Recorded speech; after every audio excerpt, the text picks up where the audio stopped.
welcome to Battenhall Studios. You are our first guest. No pressure. We appreciate, we appreciate you coming in. For those of you that don't know Daniel, apparently at this stage of events, I read his bio, which is a bit weird when I've known him for getting on for a decade. So you'll have to forgive me for a second while I put my glasses on. You got to tell the truth now. Well, I'm going to read the bits that I edited out of the one you sent me. So you're a partner in the sports group at prestigious law firm Sheridan's, an author of 2 books with more on the way apparently. So Done Deal is out. Build the Invisible is the book that you guys are going to take away with you tonight. You're a highly regarded speaker at global conferences and events on all things around football topics, and you provide comment for a range of media outlets. You've got a couple of podcasts, YouTube initiatives.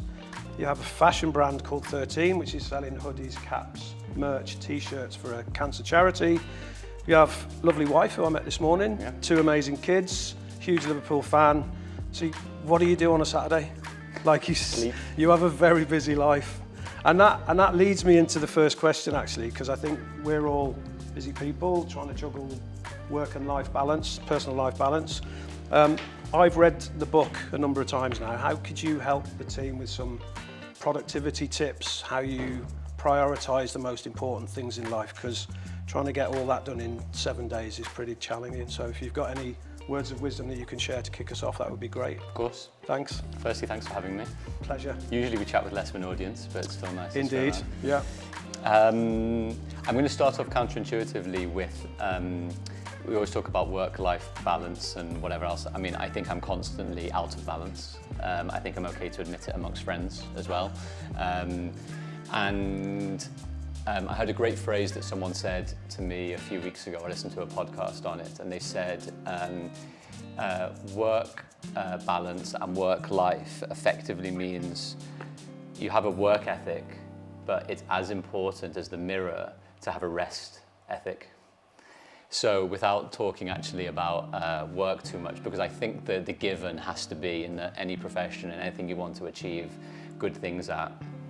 As we heard this morning in another panel we were both at, you've got to give it your all, and not just for a day and all the usual tripes. But what I've learned more recently, I think, is in order for you to give your best, you've got to be at your full replenished self to be able to do that.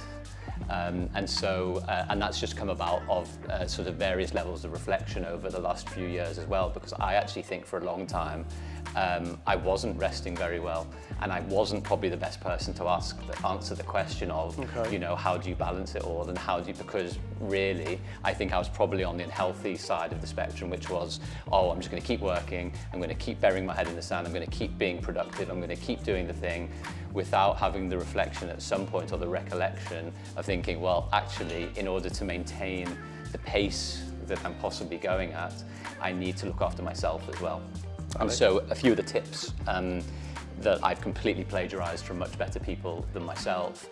The one actually is the one that's probably been the most useful for me, without getting all new age on us, is a form of meditation that I do every now and then. I don't do it all the time, but when I'm feeling a little bit overawed and there's quite a lot going on and I'm not quite sure what to juggle first, I'm not sure of priorities and the rest of it, I'd really recommend, there's a podcast called, and by the way, we're going to turn this into a book club and a podcast club, so we'll just keep the recommendations coming. Great. Called The Knowledge Project. Okay. And there's this guy who he interviews called Naval Ravikant, who's an angel investor and philosopher. And he specifically he talks about a variety of different things. But the main thing he really talks about is productivity and meditation. And what he says, I almost think, and maybe you guys think the same, but whenever you're told to sort of meditate, we've gone off in a very odd direction. It's good, mate. It's a great start. You're always sort of said to, like, you've got to clear your head of everything, and you've got to focus on one thing, and then when things come into your brain or otherwise, you've got to try and take them out of your brain and keep that intense focus on the singularity or whatever else it might be. And I've never been able to do it. I literally, my brain is like yours, is just constantly like 1,000 miles an hour, and I have real trouble turning it off. What I actually realized the answer was it's going like that because you're in a state of delay. you're trying to concentrate on the thing to do now, and your brain is constantly trying to catch up with your current state. And so what he said is that he does quite well, which I quite liked, was he just lets his brain play himself out. So the trick is, I found the trick is, you literally sit down in a dark room, try and close your eyes or whatever, and just let your brain go. But the thing that you can't do is do anything about it. You can't pick up your phone, you can't turn on the TV, you can't set a reminder of anything, you can't, and all of these things happen. Oh, I need to do this, I need to phone that person, I need to do that. And you have to do it for at least half an hour. Wow. That's it. Okay. And it's incredibly difficult to just be with yourself for 30 minutes and do absolutely nothing. I found it actually almost impossible, in truth, in the first few times. But it actually decompresses you. That's the best way I can try and explain it. Yeah, massively. Really? Massively, because it actually allows you to sync up with your own mindful self, actually. So I found that very useful. The other thing, which is massively underrated, is there's obviously some great books about it now, is sleep. Silly thing to say, I challenge anybody over a year's period that says they get less than 6 hours sleep. I think they're just liars, is the truth. And if they're not, then they're not performing at anywhere near their designated functionality. And then I think the other thing that I was thinking about as well is there's a great book by a guy called Stephen Pink, I've forgotten his first name, called When. And it's all about when you're the most productive. I actually always thought for a long time I was my most productive at certain times of the day, but especially at an evening time and night time when I had less distractions. Right. It turns out I was absolutely wrong about that. I'm extremely good if I get enough sleep between about 6:30 and about 8 a.m. in the morning, before the rest of the world is basically up. Right. And I feel a lot more inspired and creative first thing in the morning rather than the whole day doing. So I think the rest ethic self-care point, balanced with obviously for the people that are going above and beyond for long periods of time, is equally as important. So we need to convert some rooms to bedrooms and somewhere to sit quietly by the side. A good siesta is not the worst thing in the world. Sounds ideal. So anything like practical in terms of like how do you manage your time? Yeah. How do you project manage all of that? Like that's a lot of work whilst you're still doing a full-time job being a senior partner at a law firm. Yep. The short answer on that, which I can expand upon, is everybody overestimates motivation and underestimates compounding effects of consistency. Right. And the output of that is, as everyone can see, you buy a gym membership in January and you realise it's September and I've gone 3 times. And the flip side of that, we've all been there. Guilty. And the flip side of that is everybody underestimates doing one thing well each day for 10 minutes. Okay. So that's how I would describe it in terms of my story. It started actually more specifically in lockdown. Right. When days merged into weeks, and the rest of it is I started a journal, an accountability journal actually I called it. And one of the funnest things I did every day for almost 9 months is every weekday at 6 o'clock I would get on a video call with my dad and do 10 minutes of exercise. Every day, 5 days a week, not every day, 5 days a week in the week for 9 months. And we did whatever, a certain amount of squats, a certain amount of lunges, a certain amount of sit-ups, and then it just became a habit. So a habit is usually formed after around 23 days, is what the science apparently is. And what I did for my journal there is I had about 6 things I did, and they're actually really easy things to do, and you just tick them off each day. So you gamify it really. Can I do 2 in a row? Do 3 in a row? I don't want to lose 5 days, and you become more accountable to yourself. I noticed that when I read the book the second time round, I kept trying to highlight keywords and habits and process for someone who as a friend seems like that swan that just gracefully like gets on with their work. Like, so the habits and process for you have become super important, right? Yeah, it's got to be that accountability thing. So I think that's the thing. You can call it, nicey names, but actually it's that accountability point. And I realized it was accountability because before COVID happened, you know, I wanted to lose a few pounds. I went on this like exercise regime, but you had to put a tick in a WhatsApp group if you'd done the exercise that day. So it actually became a socialization thing. If you didn't put a tick in, you'd let yourself down and then you'd let everybody down. Okay. So how do you, so how do you convert that social thing to it just being about you in order to do it? Right. Because this is the thing about the invisible. It's like everybody asks, the same for you with all the fantastic stuff you've done, the same for everyone here, and the same for me to a degree. They see the swan, but they don't see the invisible stuff underneath the water. Right. They don't see the processes, the hours of all the graft that everyone expects you to do.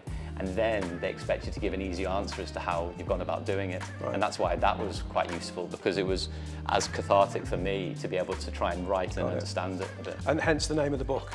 Yes. Okay. Yeah, so, you know, it probably doesn't make sense. I'm okay with that. But that's exactly the point. It was like, at the end, how do you go about doing the thing that nobody sees? Right. Because we're in this multiplayer world where everybody only sees the thing that everyone else wants to see on Insta, on social, whatever else it might be. It's the comparison engine that we all are. How do we compare ourselves to someone else in order to justify our success? Whereas you can't tell anyone really, and no one's really interested to say, I spent an extra 3 hours last night on my knowledge building. Really? No one really cares, but I guarantee they care if you're speaking at a 10,000 person conference 15 years on, because you've done the thing that you've said over the short term too. So the journal that you've put with the book, that's come from days and days of you doing that? Well, it was actually because I was a bit disappointed with just the book by itself, because actually when people read it, they go, great book, but what do I do now? It's a good book, by the way. You know, don't feel it is a great I feel book. this is I've read it a couple of times. You're doing a great job of plugging it. Thank you, I know, well done. Really, yeah. Well, it It's makes a talk to lovely your vase agent. sort of container as well for it. But yeah, that's it was. So again, it was like, I think hopefully people read the book and feel a little bit motivated by it. Right. But then it just fades into the ether of everything else that you read and feel motivated by, and it won't hold you accountable or consistent. Right. Whereas the journal, it's just like, do the 3 things a day. So the idea is, you know, you're interested in TV, film, finance, esports, whatever else it might be, music, fashion, like read, consume, listen, and do. And then note it down every day. Right. And the pride that you'll have from doing it one day, never mind 1 week, then a month, then however much time it is, I think is quite a powerful thing. Well, I think I can speak on behalf of most people in here. You do have a great idea and you do it for a few days and suddenly you get bored because there's no accountability and nobody's really checking. One of the things I read with interest in the book, mate, was that you're very committed to absorbing information from others, right? But I think in this world where we're constantly trying to juggle screen time with real life time, how have you disciplined yourself to spend time reading things that broadens your knowledge whilst trying to do the other things in your life that are as important? The short answer is, for a long time, I thought knowledge building was to get from one place to another.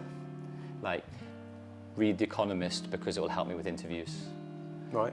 To demonstrate short-term knowledge. Do the thing in order for the transaction to occur. Pass the exam and the knowledge you need and regurgitate, because that will take you to the next stage. Right. Whereas the thing I've realized about knowledge building is nothing is a waste and everything is valuable. And the reason why I try and give you that example is what I think is the most undervalued and at the same time underappreciated element that industry people do is they connect everything to everything else. So one piece of knowledge is not very useful. 10 that connect into each other becomes quite useful. 100 of all of those connection dots, and then 1,000 all layer and layer and layer and layer. And I think the clever, articulate people are the ones that can see the bigger picture on stuff. That's what I think always happens in all of these really cool interviews and TED Talks and stuff. They start off in the micro, the specific problem and the specific thing, and they end up in the macro, which is, and this is why it's significant for the industry or the wider thing. because they can see things that others can't, because of the knowledge acquisition or because of the conversations that they've had. Right. And it connects all of the dots. And connecting the dots is the most valuable thing that I can do. And now it might be connecting a dot is I'm reading a football article and then the next week I'm going to Tate Modern and seeing a piece of artwork. But actually, if you look beyond the industry, it might be that they connect in all different types of cool ways. You'd be like, that artwork would be really good for that creative designer that's trying to do that commercial thing with someone, and I should take a picture of it for them and send it to them because I think that might be a very, very terrible. But you do that, right? You do that a lot. I've been on the receiving end of some things that you've sent me where you demonstrate that you're thinking about what I'm trying to achieve. And I would imagine you get a lot of that back, right? You pay forward, therefore you're going to get some of it back. I think that's probably one of the most important things is it's very important, even though everything is transactional, for it not to feel like it's transactional. Right. And the way that you feel like it's not transactional is you show that you're thinking about the other person. And that might be through trying to demonstrate competency to get us through the door. It might be that someone's lost their job and there's no value to you in reaching out to them and helping them and doing. Or it might be that you're constantly just thinking, and in the forefront of your mind, that selflessness, cynically, is valuable at the same time. Right. So that when you start thinking about other people more, or at the same time as you're thinking about yourself, it comes back in lots of interesting ways.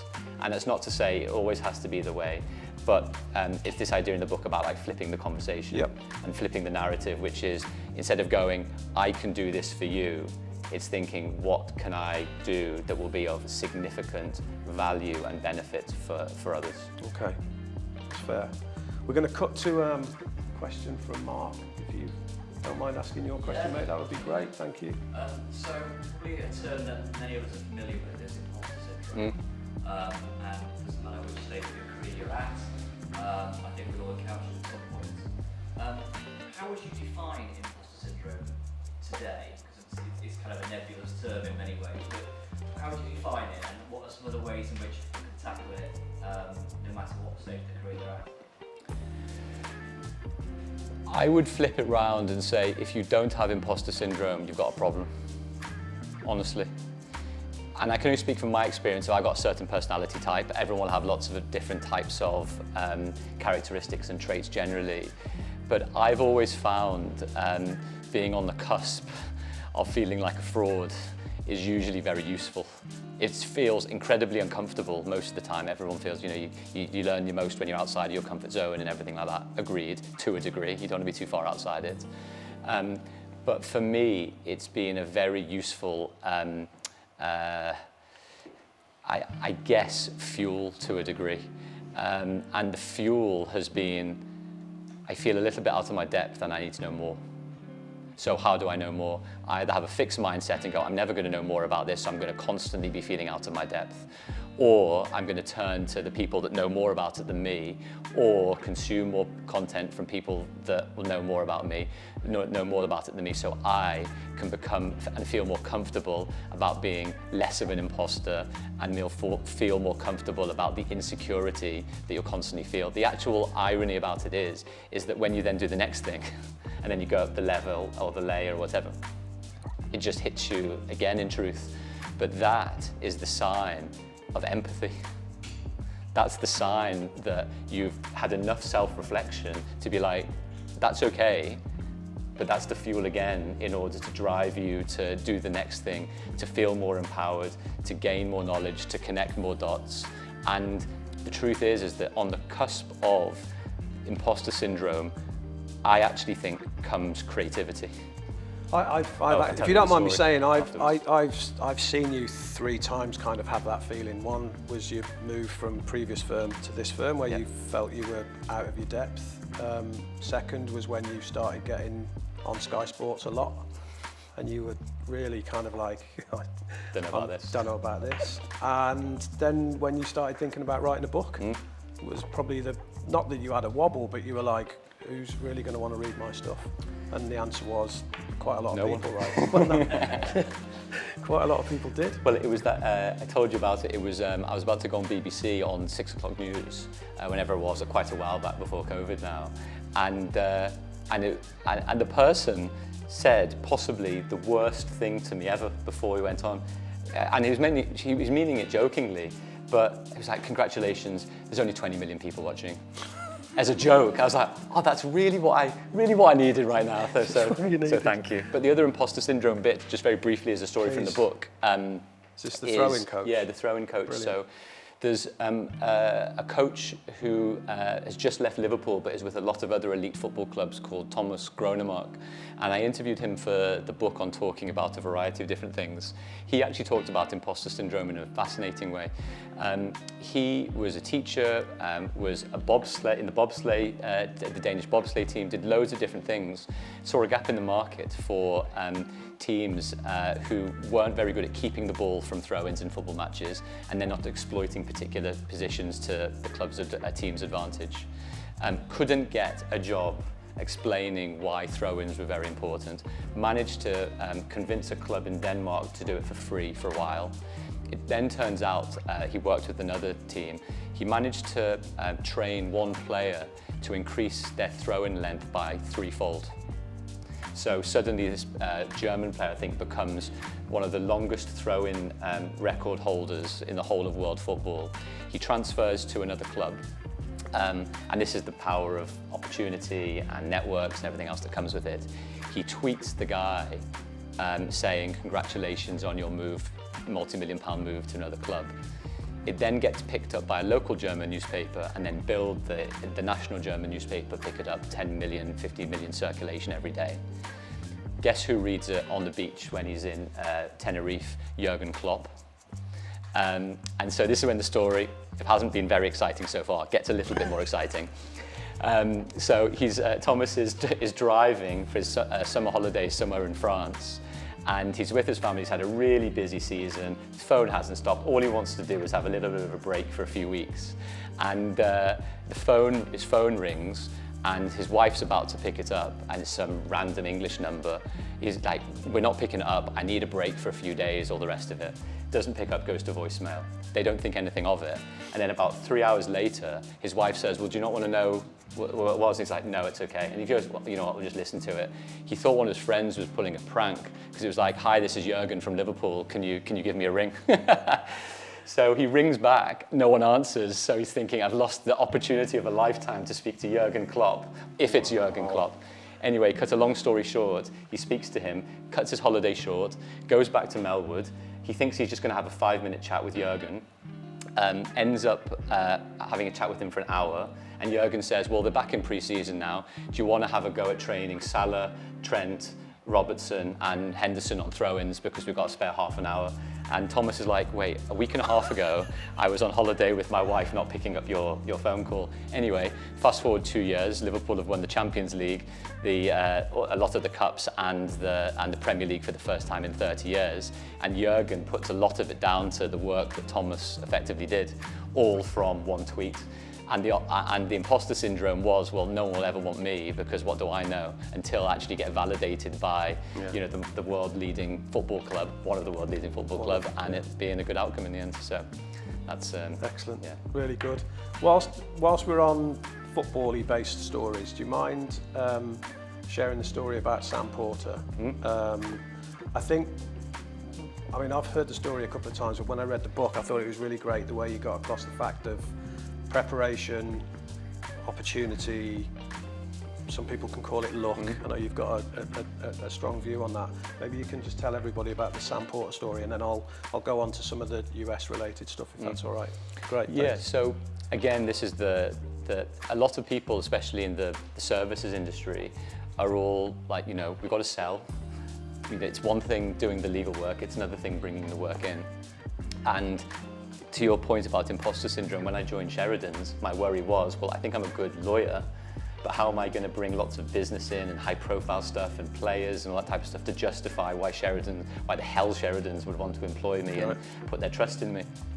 And on the surface level, what ended up happening is 4 months into my job at Sheridan's, there hadn't been a Premier League club takeover in 8.5 years. And I managed more or less my third client at Sheridan's to bring in Swansea, who we then did the takeover for. And so you can imagine all of my fellow partners and colleagues were saying, who's this superstar Daniel Geey coming in, and all of a sudden being able to do the first Premier League takeover. The truth is that great, but the backdrop to it was the interesting bit, I think. So the backdrop was that over the last about 20 years or 22 years, I'd been blogging on the football industry on every imaginable topic, if it's transfers, football regulations, disputes, whatever else it might be. I'd written about 350 blogs over about a 12, 14, 15, 16-year period. I managed to write one on football broadcasting rights about how valuable they were and how they were growing. I get an email from Sam Porter, who is the general counsel of DC United, and his boss is Jason Levian, who then bought Swansea. So he emails me saying, interesting blog, can we have a quick chat? Didn't know anything more than that. I met him on a Sunday morning. He interrogated me for 3 hours on the football regulations, on how transfers work, on how takeovers work. Jason then comes in his trackie, asking me another literally couple of hours of questions. That turned into the instruction and the work in order to then get the Swansea work. So on the surface, everyone says, lucky Daniel got the job, but the actual invisible stuff was the 20 years previously of doing all of these blogs, getting that knowledge from drafting it. And also the interesting thing there was, I asked Sam how he found my blog, and he said he just typed in football broadcasting rights, and mine was the first organic search on Google. Wow. And that was because of the algorithm. I hit the algorithm because of all of the good, hopeful, good content that I had written. So the invisible stuff is all of the hard grit and work and everything that just so happened hit the right nerve at the right time. So you call it luck, might have been, but I still had to be able to explain myself well enough to be able to do the job, and then for it to happen. So that's where your kind of mantra comes from, right? Do the work. Yeah. Work hard. Network, because I know you're a big fan of that, and by definition, that hard work's going to pay off at some point. Yeah. Being in the right place. I'm a massive fan of just playing the numbers game. Okay. In truth, Right. I think you've just got to create all of these multiple opportunity frameworks. I think everyone sometimes thinks a bit binary, like if I do this, then I'll get to that. Otherwise, I'm starting from scratch again. Right. Whereas I see it, and I know you do as well, in terms of relationship building, is like this flourishing tree in a way. And one thing leads to 5 things, and those 5 things might lead in different directions. The actual hardest thing is tracking it all and scaling it. That's what I find the most difficult actually lots of the time, is how do you keep all of these relationships strong? How do you manage to create touch points with everyone at different times? And then what do you go about saying to them, really? Not everybody's a natural networker, right? No one is a natural networker. Client facing. Yeah. You don't think anybody's a natural networker? Okay. I just think they've got good tactics. Yeah. Have you got tips maybe that you can give? Because I know there's some people going to events soon. Have you got tips of how you ease your way into a certain situation, how you get the best out of going to in real world events? Well, I know it might be hard to say, but I'm petrified by public speaking. Okay. And this is totally it's always out of my comfort zone. I'm willing to admit it, it's fine. And in the same way, I can have social anxiety as well in social settings as well, which I'm willing to admit it's no problem. Which means that, but I call that my monkey. Right. The monkey on my shoulder, more or less. And my monkey is always the one, you're not good enough, you got imposter syndrome, you don't need to go to the event because there's nothing good that's going to come from it, you don't need to do the public speaking because you're going to be out of comfort zone, and you're definitely going to say something stupid. So don't bother with all of that.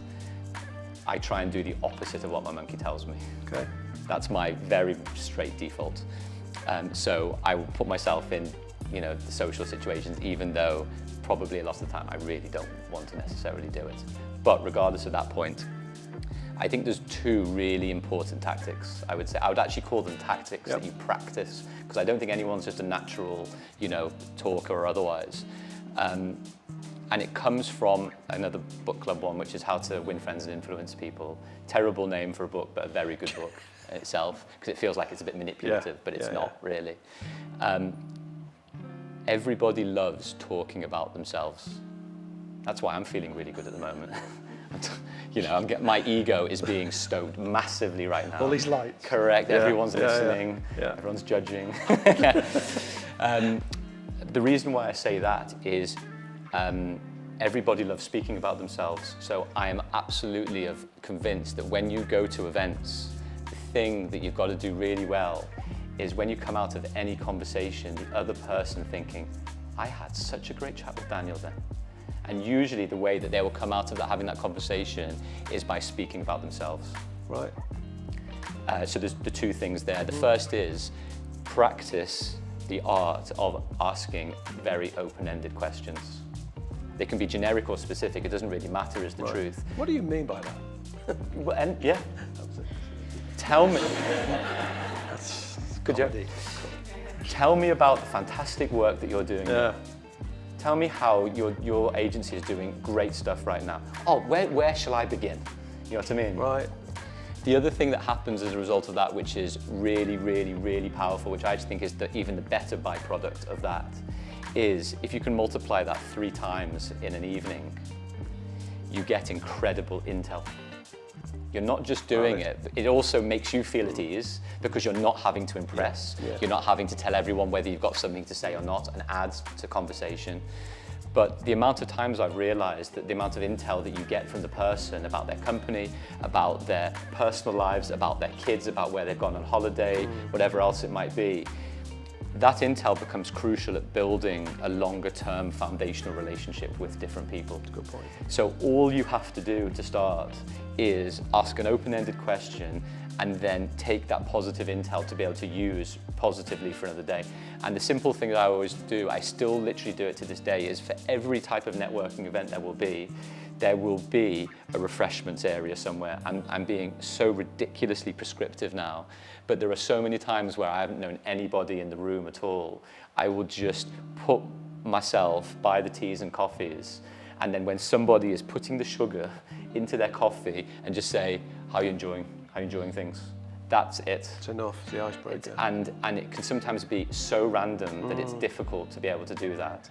The other thing to do and not to do is the following. When you sit down next to somebody, purposely, do not wait for the 15 seconds of awkwardness before you say, oh, sorry, I haven't chatted, or whatever it is. As soon as you sit down, the reaction should be automatic to be like, how are you doing? Yeah. What are you up to? And it sounds ridiculously corny and it's terrible, but I promise once you get over yourself, you feel a lot better about it. Excellent, good tips. Sorry.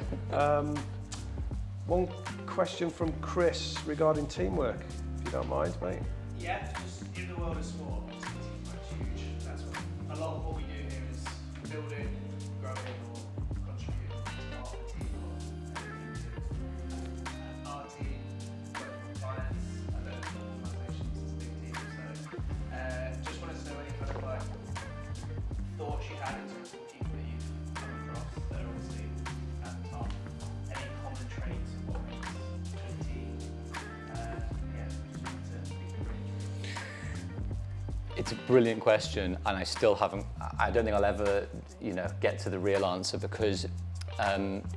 So in the team in Sheridan's, the sports team in Sheridan's, there's about 13 of us, 1-3, and to some extent we're quite similar in our mindset, and in so many other ways we are so diverse as well.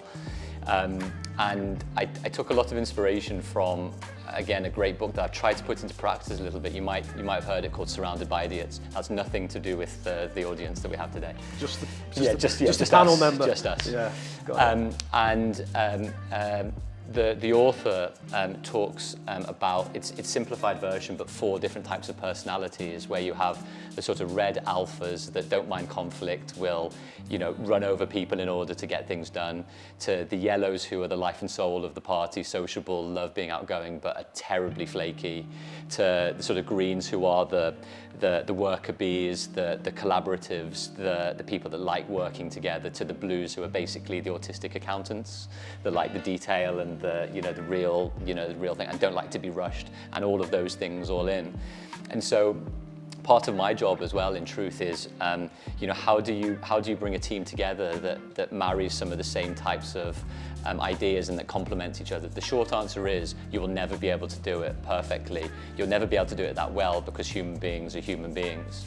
The short answer that I've felt from a teamwork perspective a lot of the time is the longer you leave something to fester, the worse everything becomes as a result.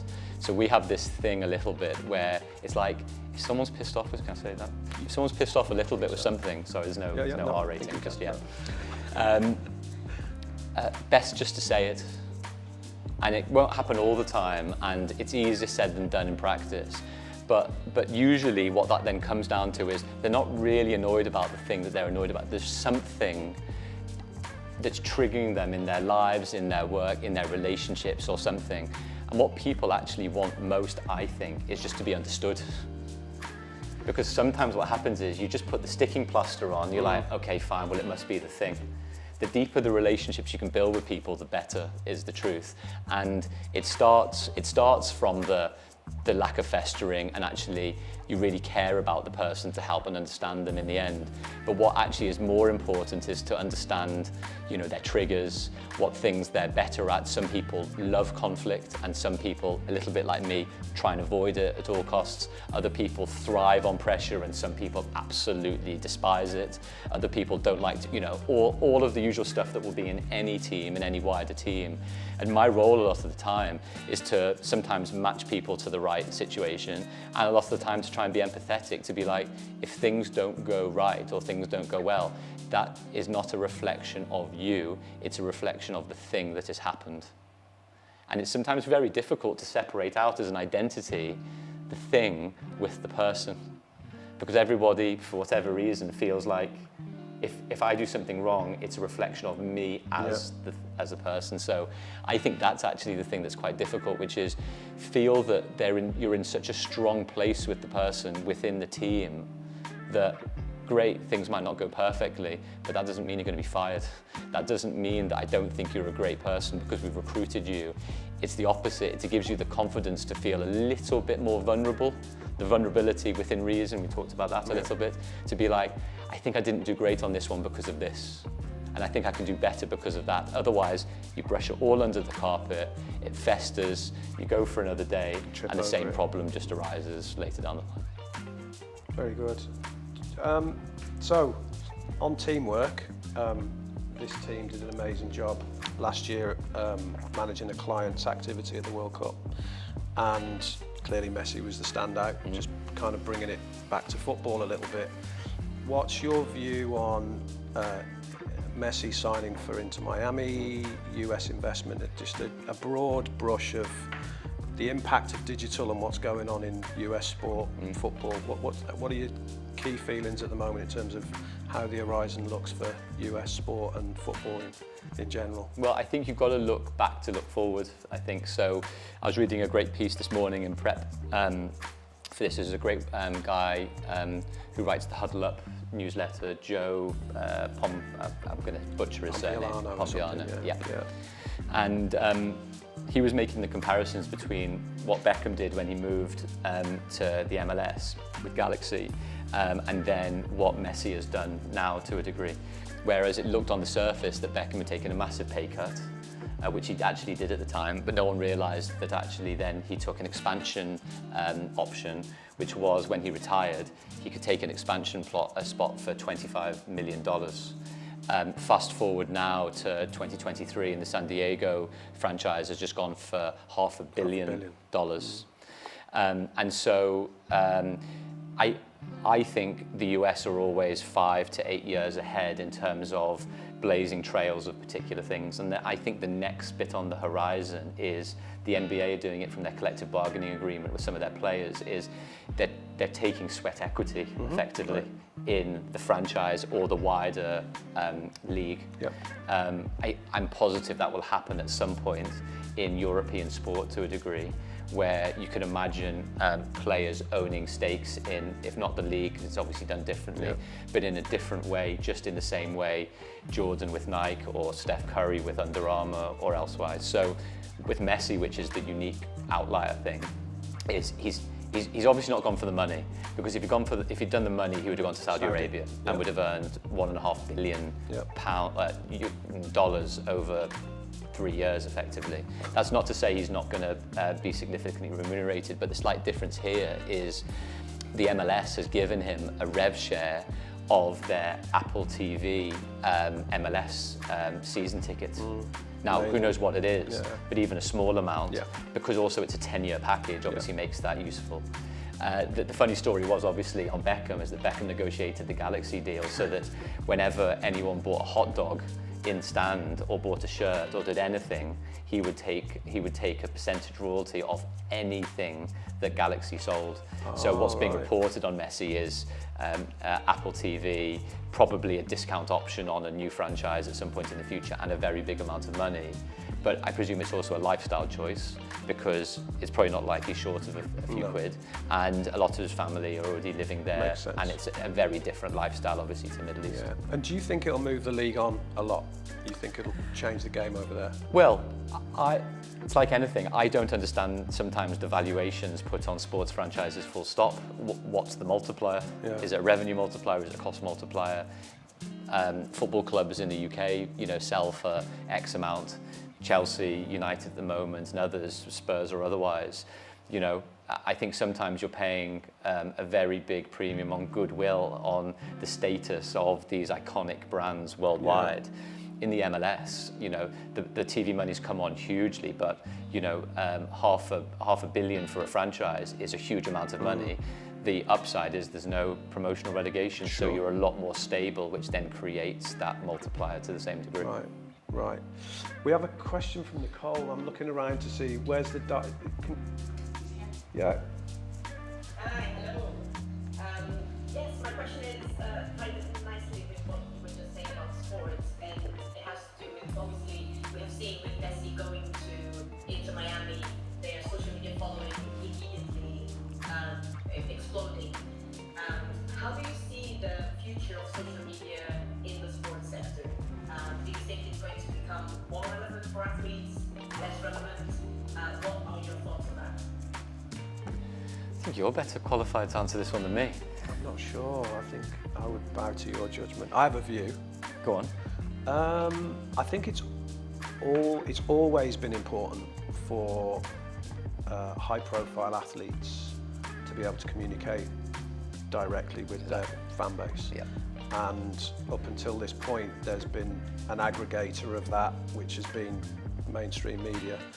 And what social's given players since 2011, 2012 is an opportunity to talk to their fan base directly. There's pros and cons of it, but I think if it's done right and in a considered approach, there's a lot to be gained from it. Yeah, and I think it'll increase in terms of its importance.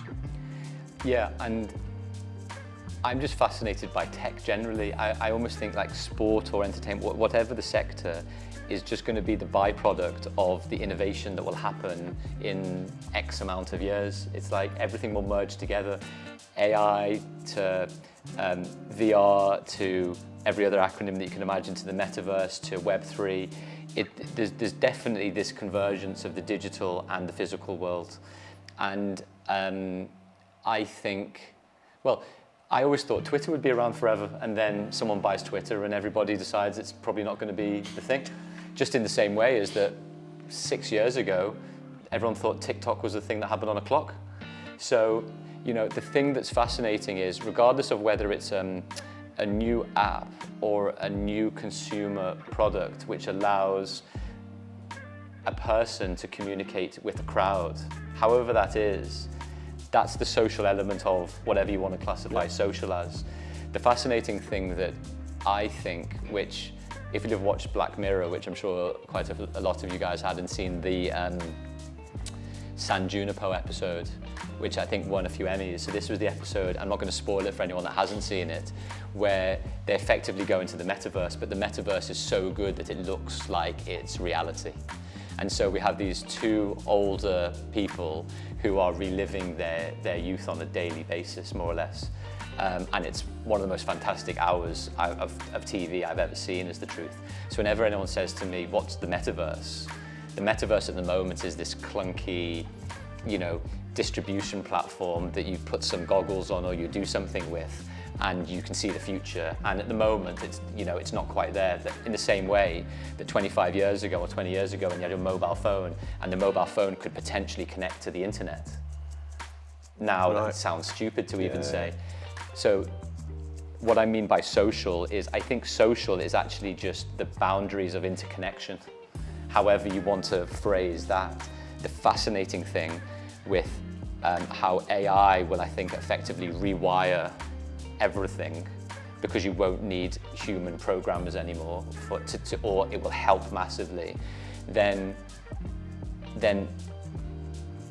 like Ready Player One and everything else that comes from it, people won't consider, I know it's really, I'm saying it slowly, won't consider this, or won't differentiate this world with the digital world as some type of alternate reality.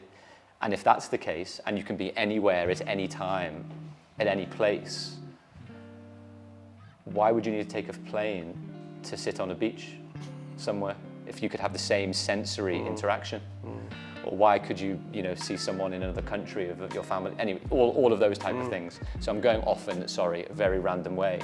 But how do you advise players who, I'm sure, players trust you, right? So they'll be, hey mate, what do you think about social? Should I be on it? Should I not? What's your advice to them when that question crops up? Look, you and I both know from all the players we've worked with over the years, a lot of them now won't really touch the stuff, or their stuff will be filtered because negativity is prevalent and continues to be that way a lot of the time. And then, some people won't want to see that. But to a lot of, it sounds even stupid to say digitally native generation, because everyone's been digitally native for 10, 15 years on social. It's the most normal thing ever. We had this, you heard it before this morning with the chat with Freddie Lundberg, when Freddie said, his daughter asked the question this morning. She said, how do you deal with all the paparazzi and all that type of stuff? And this was the ex-manager and player of Arsenal. And he said, he doesn't understand all of these younger generations. They're sort of plastering themselves on social media with the being here, then everywhere. He goes, I spent 20 years trying to get all the paparazzi away from taking pictures and showing where I am and doing. And actually, the players are doing the paparazzi's job for them these days, but that's because the narrative has just completely flipped around to this sort of comparison. I think the other thing, mate, the distribution of that content's changed now, right? In the old days, it would be, I want to get a photograph to give to the editor to progress my career. Now players are doing it because they want to progress their own career or their own message or their own cause, which I think some of them do incredibly well. How are we fixed for time, Jen? And how many more questions have we got incoming? Okay, and how's everybody feeling? You want another 5-10 minutes of questions? Have we got any questions online that you want to share? Anyone got any questions? Put your hand up and we'll maybe chat from online. Or anyone else in the room, if anybody's got anything that you want to raise. Oh, Charlie, go for it. We spoke about habits earlier and all those kind of things. Is Angela Duckworth always talks about grit. Grit's one of the biggest drivers for success. And was it Charles Zuger and his natural willpower, and again, kind of similar thing. But you mentioned willpower, you have a finite amount of willpower to give. How do you, as a human being like us all, with this finite amount of willpower, how do you decide what is demanding willpower? Where do you decide to prioritise that? I give myself enough kindness to think that my willpower is not very good. And then try and create the shortcuts around it. So the first chapter of Charles's book, when we were talking about it before, talks specifically about how more likely he is to go to the gym if the night before he packs his bag, puts the gym kit out, and then just says, I don't necessarily need to have the best workout of my life today. I just need to put my gym kit on and get out the door and do it. And then how you gamify it a little bit, which is then, well, if I know I've paid, and then what they'll do is he'll try and put money on it as well. So he'll pay for a class as well. So you feel like you're losing out on money as well as time by not doing it as well. The other flip side is, there's a great TED talk by a guy called BJ Fogg, who's I think a Harvard professor. And he said he was having trouble going to the gym, but he still wanted to bulk up a little bit. So he decided this was the thing he called hooking to an established routine. So what he did was, he said every time he went to the toilet, he would do 2 push-ups. Now, depending on how good your bladder is on a daily basis. Me and you would be proper pumped. Stop spreading vicious rumours, Neil. So he said, on the whole, he did, an extra 20 push-ups a day, depending on how much water he was drinking or beer he was drinking. I'm not sure whether he was washing his hands before or afterwards. That's a different story. But the lesson is the right one, which is whatever you're used to doing, what you've got to do is hook on a new habit to an existing feature. If it's getting up in the morning and doing that, or if it's before you have your first cup of coffee or whatever, read the article, do the thing before you go to bed. I knew that I was quite good at, if I read something before night, especially actually work things that play out in my brain. Yeah. But I knew if I sat on the couch and did it, I would absolutely fall asleep. 5 minutes, if it's last thing, she'd just be like, If I sat in my chair in my office and had it on my desk for that 10 minutes, I knew I'd get through it. So you've got to iterate as well a little bit, which I think is really important. And just find that little thing to hook onto the stuff that you already do. Super. Anything else from anyone? Abdul? Yeah. This isn't a fully formed question yet in my head, but it's more of a vibe. But you come across as a guy who is very sure of himself, and we've written 2 books and you do a lot. And even though you say you're unbalanced and you're vulnerable as well, which is really refreshing, I think that's very much in contrast with a lot of men and young men growing up in the West nowadays. I think a lot of people would say that there is a crisis in masculinity. What does it mean to be a man? Gender roles are changing, all that kind of stuff, and retaining some of that stuff. I just wanted to know, what is your take on all of that stuff? How do you feel young men should navigate the world? Oh, it's brilliant. So I read a book about 4 years ago that I think changed the way I thought about a lot of stuff. It's called The Book You Wish Your Parents Would Have Read and You'll Be Glad You Did, by a lady called Philippa Perry, who was a brilliant Guardian columnist. And she specifically talked about, and this is actually through about a number of years of me speaking with someone about all of my stuff that's gone on over the years as well. She spoke about the power of reflection is the truth. You've got to be able to understand when you're triggered by anything. Does it make you angry? Does it make you sad? Does it make you clam up? Does it make you go on the offensive? The things that impacted you as a kid and as an adult, regardless of whether they were significant, insignificant, it's all just relative to your own upbringing and truth. And this book is all about actually trying to deal with your trigger points. And once you realize what triggers you for whatever usual negative spiral that happens, you've actually got to go back to the source, because otherwise, again, you just put the sticking plaster on and you can't really deal with it. And it's actually a very, very, very uncomfortable place. Because ultimately what you're trying to work out is why you are the way you are, and why actually things have happened that you might not have liked or have dealt with or whatever else it might have been. The problem is everyone mostly wants to take the course of least resistance, is to put it under the carpet and not deal with it. And more so than that, actually distract themselves by doing things. So the first thing on meditation, that's actually, I find it very, very difficult to do, because our first reaction on anything that we feel uncomfortable with or otherwise is, I need to distract myself from my underlying emotive state. And how do I do that? I pick up my phone, usually, or I allow the trigger to trigger me to do whatever else it might be. Now, the self-reflection, which has taken me almost a decade worth to be able to start thinking about, is being like, I think I'm feeling this because actually this is the way that I've dealt with something in the past. Why, So without turning this into a therapy session, I found that book really useful, because it actually meant go back to source and start talking. And the other thing, which is most important, that I think a lot of men feel like I certainly did growing up, was you show strength by getting on and doing rather than talking about it. You're your own island. You don't need to burden anybody else. You don't need to worry the people that you love around you, because the way that you will demonstrate success and competency is to show externally that you're succeeding.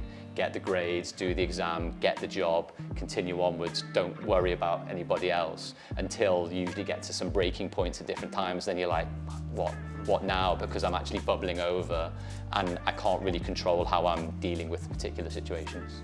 So the chat is the important bit, I think. Very good. Did you have a question?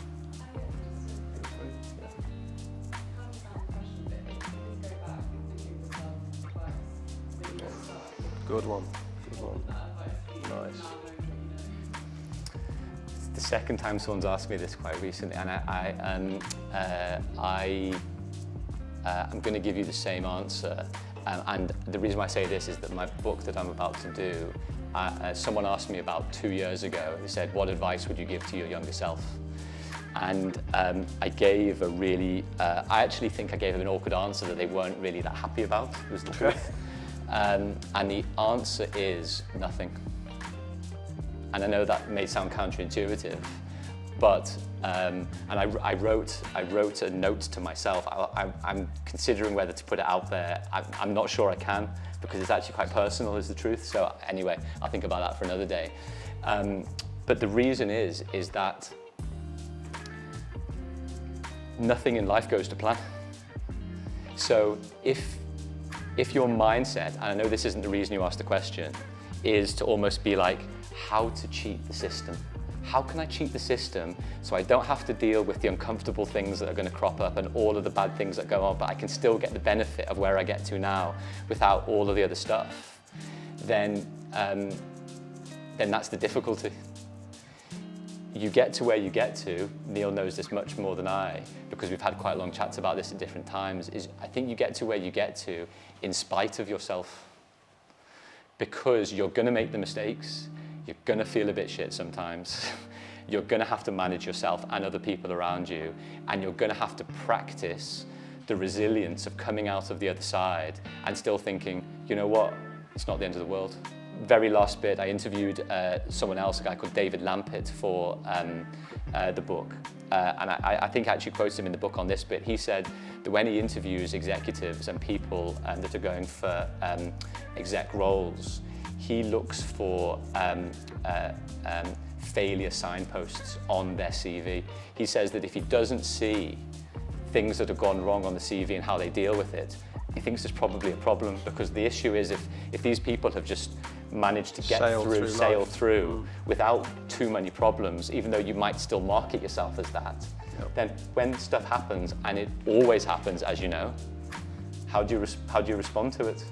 And it's not like you don't shit yourself every time the new bad thing happens, but I think you get more comfortable in your own skin to contextualize it, and also to be like, you know what, with the help of people around me and through my experience of dealing with stuff. It's part of it, yeah. Yeah. Good point.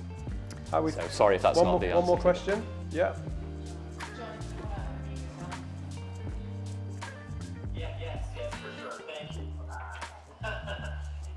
Much for coming to have this discussion with us. I was wondering if you could speak a little bit about the U.S. role in creating and generating greater excitement amongst soccer, as we call it, or football as a sport.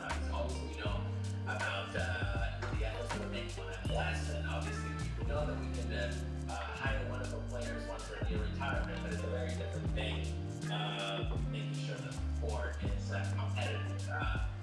In regards to the world of sports, doesn't really translate when it comes to the big level competitions internationally. So I was wondering if you believe that does business have to play an internal role in the development of the sport, or what are your suggestions for the development of U.S. sport in the U.S. For our own success? And the same way that I guess the women's team has, for example.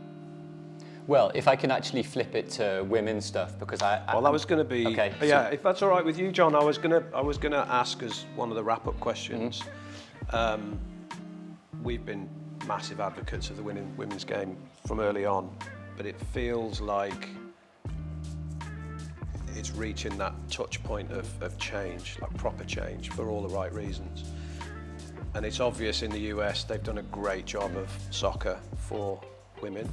And with the World Cup coming up, how do you see the landscape now in terms of the women's game? And you're obviously in lots of negotiations and conversations all the time around the women's transfers. What have you seen as a change, and what do you think is going to happen over the next 5-10 years?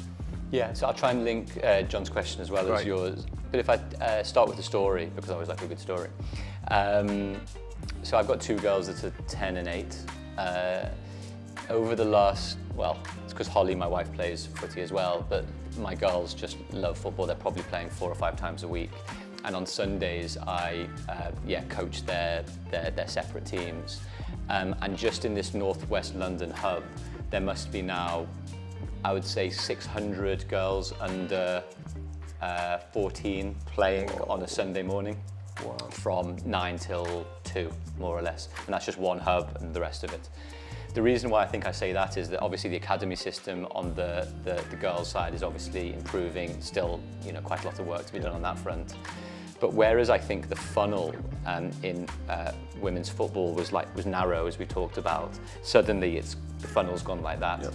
And we were at a game about 6-9 months ago, and I was telling you about this just unbelievable skill that these 2 twins did. I think they're at Arsenal Academy now, and it was just mind-blowing.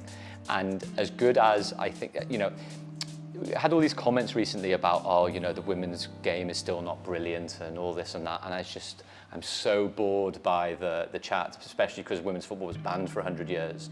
I'm like, if men's football was banned for 100 years, we'll see how good, let's try catching up so quickly as well. Yeah. So it's just like, it literally is the antithesis of comparing apples and oranges in a way. So that's why I'm so excited about the women's game and women's sport generally, but specifically because I'm involved in women's football quite a lot in various different things, as you said. The explosion of talent that will happen inside the next, I think, about 5 years. I think the 11-year-olds now who will become 16 and 17-year-olds are going to be superstars of the international game. I'm not even talking women's football, I'm just saying the game. Football being the game of football. And not only am I so excited about that, but it's the inclusivity and inclusion angle that we're talking about as well. I went to both Champions League, Chelsea and Arsenal semi-finals, and it was just incredibly, it sounds really awkward. I was a little bit emotional at the Arsenal game. I'm a Liverpool fan, but I count myself as an Arsenal women's fan now because of the players that we play, that we work with, and also just because I like how they play. I like the manager as well. I've sort of got that affinity, even though that makes me feel a bit awkward saying it isn't true as a Liverpool fan. But the toxicity of men's football at the moment is not a straightforward conversation, and it's an uncomfortable thing for me to say because that is my livelihood as well. That's the stuff that I do. But everything from social to being in stadium and everything else, generally, it sometimes isn't a very particularly pleasant place to be. If you're asking me, would I bring my girls to the games? Sometimes at Liverpool, yes, I would still for home where we are in the home games. But I will it's a joy to go to female football, not only for the off-field stuff, but also the on-field stuff as well. No one shouts at the referee, everyone's pretty respectful of authority. The level I still think has a little bit more to go, but that's again for all the things we talked about with the head start that everyone has had. But I am the biggest ally of a lot of incredible female leaders that are going to be doing great stuff, and I think the product is literally on the cusp of absolutely supercharging. I agree. Good news, I think. It makes for pleasant futures. Any more questions? Anybody got anything in the room? I'm conscious of time and probably batteries and stuff. Is your battery about to run out? Probably, yeah. So we'll give Daniel a warm thank you in a second, just so that everybody's aware. There is a copy of the book and the journal. I've read it twice. He is a friend. It is a great book. There's something in there for everybody. There's a load of really useful tips, irrespective of what stage you're at in your career. My daughter is now using the journal. She thinks it's awesome, so well done, you have another fan. But again, this is the first one of a series of events. I think we've all enjoyed it. We've all got some really useful stuff out of it. So we want to put our hands together and say thank you to Daniel.